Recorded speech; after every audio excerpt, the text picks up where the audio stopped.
하나님 말씀은 사무엘하 15장 30절부터 37절까지입니다.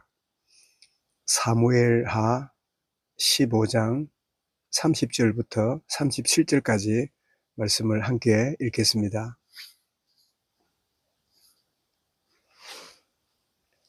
(30절부터) 같이 읽습니다. 다윗이 감람산 길로 올라갈 때에 그의 머리를 그가 가리고 맨발로 울며 가고 그와 함께 가는 모든 백성들도 각각 머리를 가리고 울며 올라가니라. 어떤 사람이 다윗에게 알리되 압살롬과 함께 모반한 자들 가운데 아히도벨이 있나이다 하니 다윗이 이르되 여호와여 원하옵건대 아히도벨의 모략을 어리석게 하옵소서 하니라. 다윗이 하나님을 경배하는 마루턱에 이를 때에 아렉 사람 후세가 옷을 찢고 흙을 머리에 덮어쓰고 다윗을 맞으러 온지라. 다윗이 그에게 이르되 네가 만일 나와 함께 나아가면 내게 누를 끼치리라. 그러나 네가 만일 성읍으로 들어가서 압살롬에게 말하기를 왕이여 내가 왕의 종이니이다. 전에는 내가 왕의 아버지의 종이었더니 이제는 내가 왕의 종이니이다 하면 네가 나를 위하여 아히도벨의 모략을 패하게 하리라. 사독과 아비아달 두 제사장이 너와 함께 거기 있지 아니하냐. 네가 왕의 궁중에서 무엇을 듣든지 사독과 아비아달 두 제사장에게 알리라. 그들의 두 아들 곧 사독의 아히마아스와 아비아달의 요나단이 그들과 함께 거기 있나니 너희가 듣는 모든 것을 그들 편에 내게 소식을 알릴지니라 하는지라. 다윗의 친구 후세가 곧 성읍으로 들어가고 압살롬도 예루살렘으로 들어갔더라. 아멘. 위기 앞에 드러나는 속사람이란 제목으로 말씀을 드리겠습니다. 열 길 물속은 알아도 한 길 사람의 마음속은 모른다. 그런 속담이 있지요. 이 다윗이 큰 위기를 만납니다. 그 위기가 다른 위기가 아니라 자기가 낳은 압살롬이 이 다윗을 반역하고 이 왕궁에 이제 쳐들어오게 되므로 다윗이 도망을 치고 이런 참 위기를 만나는 그런 상황이 벌어지는데 그 약간의 과정을 보면 이 압살롬에게 그 누이 다말이 있었는데 그 다른 배다른 이 형제였던 암논이 이 다말을 범하게 되는 이런 큰 죄악을 저지르게 되니까 압살롬이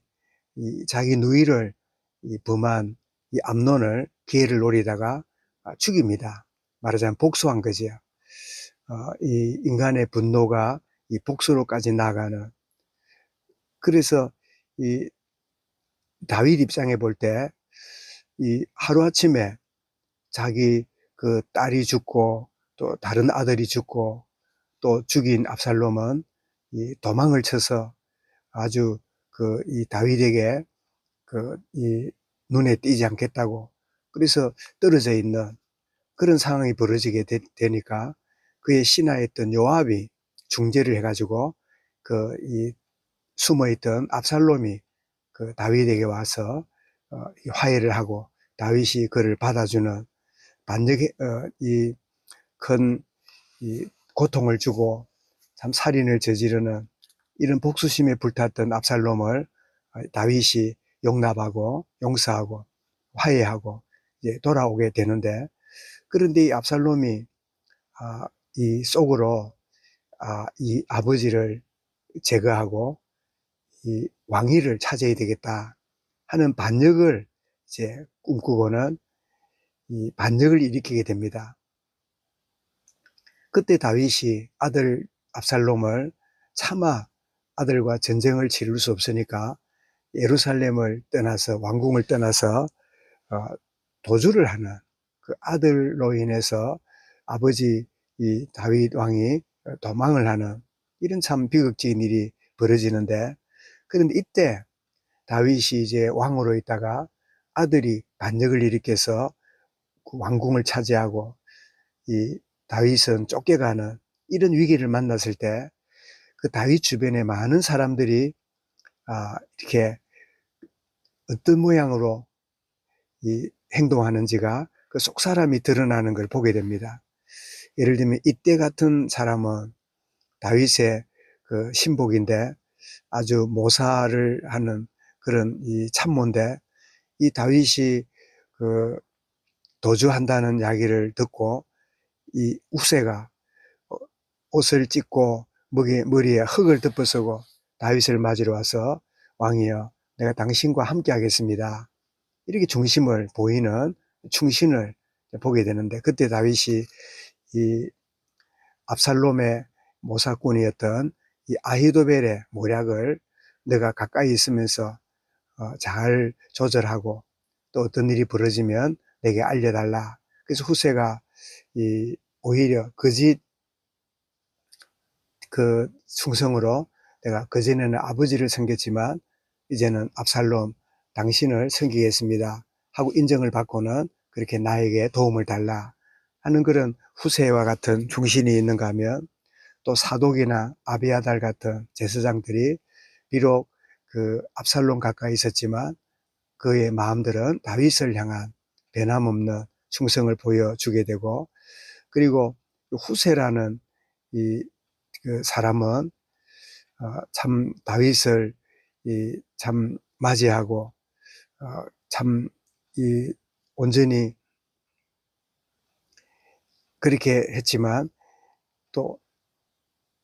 이런 그 주변의 여러 사람들이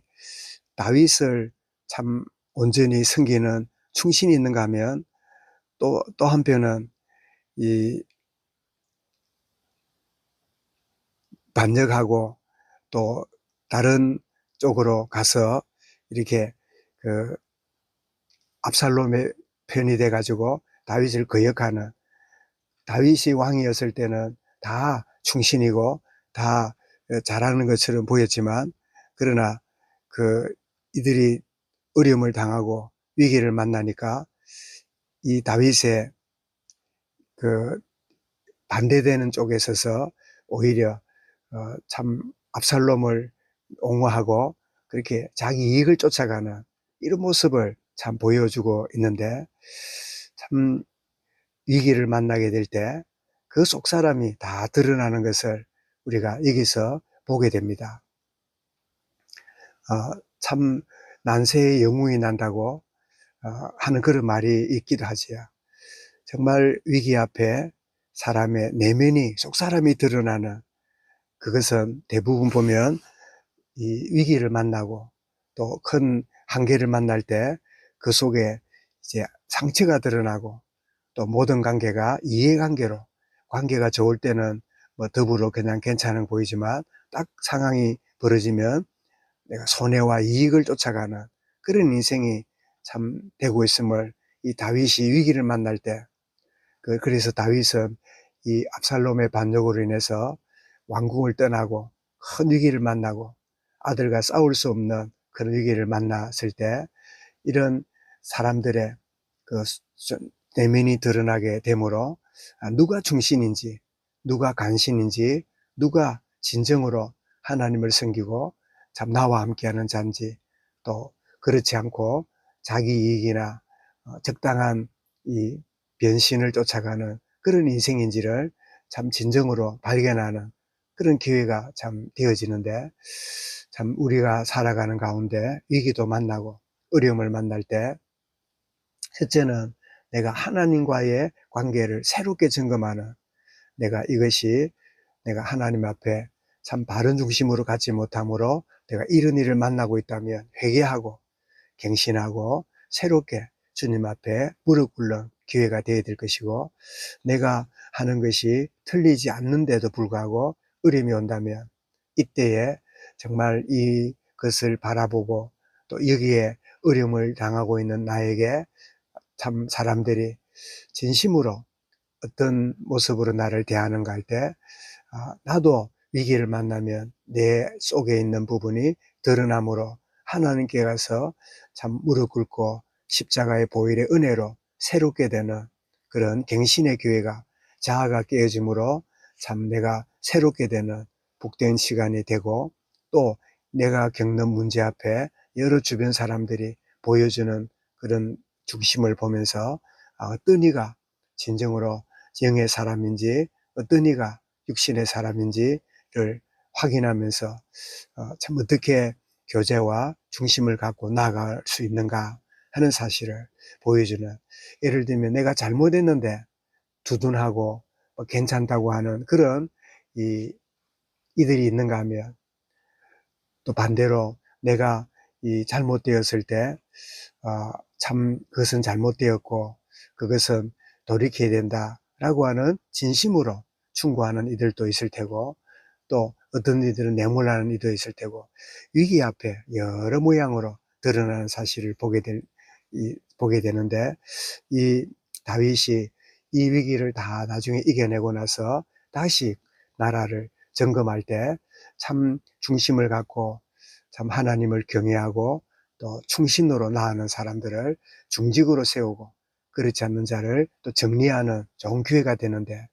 우리도 살아가는 가운데 수많은 위기와 한계들을 만나게 될 때 나의 내면이 드러나는 하나님 앞에 십자가 앞에 나가는 기회고, 내 또 주변을 보면서 이런저런 모양으로 사람들과의 관계를 새롭게 점검하는 기회가 될 것인데, 오늘을 살아가면서 위기를 만날 때 나의 내면을 보고, 또 위기를 만나고 내가 어려움을 겪을 때 내 주변 사람들이 어떤 이들인가를 확인하는 그런 기회가 되어서 그들도 주님 앞에 십자가 앞에 서도록 돕는 이 축복의 복된 하루가 되도록 인도하옵소서. 말씀 담고 우리 개인적으로 기도하겠습니다.